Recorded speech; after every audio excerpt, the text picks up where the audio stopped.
Welcome to my channel Supriya homely kitchen. আজ আমি আপনাদের কাছে নিয়ে এসেছি সর্ষে বাটা দিয়ে কাতলা মাছ। সবাই তো সব রকম খেয়েছে, কালো জিরে এই ঝোল খেয়েছে, কালিয়া খেয়েছে, সব কিছু খেয়েছে। তো আমি সর্ষে বাটা দিয়ে কালো জিরে, তো আমি এই তেলে মাছগুলো ভেজে নিয়েছি। দেখুন মাছগুলো ভেজে নিয়েছি। এই তেলে আমি সর্ষে পেঁয়াজ দিয়ে দেবো।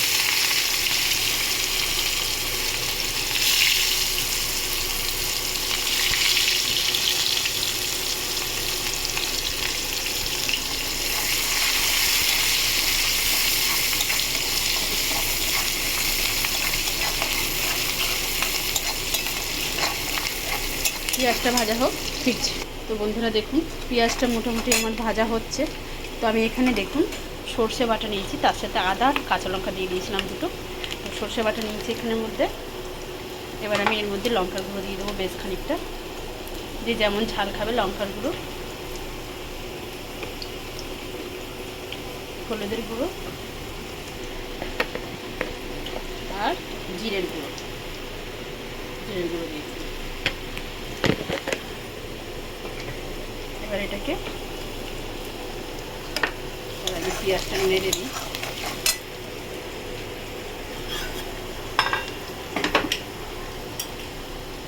তো আমি দেখুন গরম জল করে রেখেছি তরকারি দেওয়ার জন্য, এই বাটাটার মধ্যে দিয়ে দিলাম, পেস্টটার মধ্যে গরম জল দিয়ে গুলে নেবো।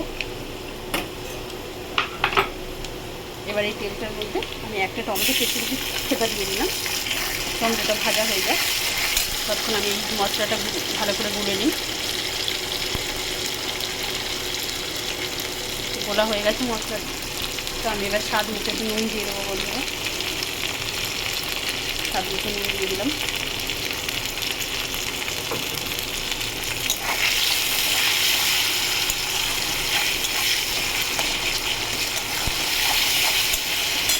তো দেখুন বন্ধুরা টমেটোটা গলে গেছে। এবার আমি এই পেস্টটা দিয়ে দেবো। পেস্টটা দিয়ে একটু কষবো ভালোভাবে কষে ফিরছি। তো দেখুন বন্ধুরা আমার মশলাটা কষা হয়ে গেছে। এই এতে আমি এবার আস্তে আস্তে মাছগুলোকে ছেড়ে দেবো। ছেড়ে দিয়ে মশলার সাথে কিছুটা কষবো।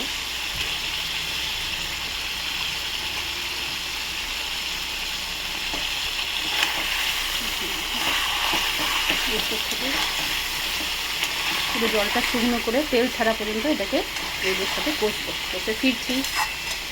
দেখুন বন্ধুরা মশলা থেকে তেল ছেড়ে গেছে, নিচে বসেও যাচ্ছে। তো আমি এই পর্যায়ে এবার একটু গরম জল দিয়ে দেবো।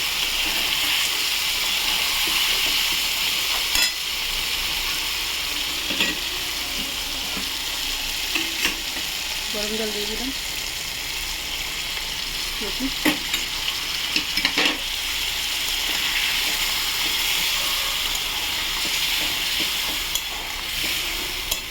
তো বন্ধুরা একবার রান্নাটা করে দেখবেন, খুবই সুন্দর টেস্টি খেতে লাগে।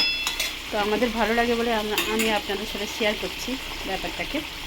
তো এই যে জলটা দিয়ে দিলাম, জলটা দিয়ে দিয়ে কাঁচা লঙ্কা 3টে দিয়ে দিলাম, দিয়ে দিয়ে এবার এটাকে ঢাকা দেব। পরে ফিরছি। তো বন্ধুরা দেখুন ঢাকনাটা খুলবো। তো দেখুন বন্ধুরা আমার রান্নাটা মোটামুটি হয়ে গেছে। আমার রান্নাটা হয়ে গেছে, আর একটু জলটা শুকনো হবে, শুকনো করে ফিরছি।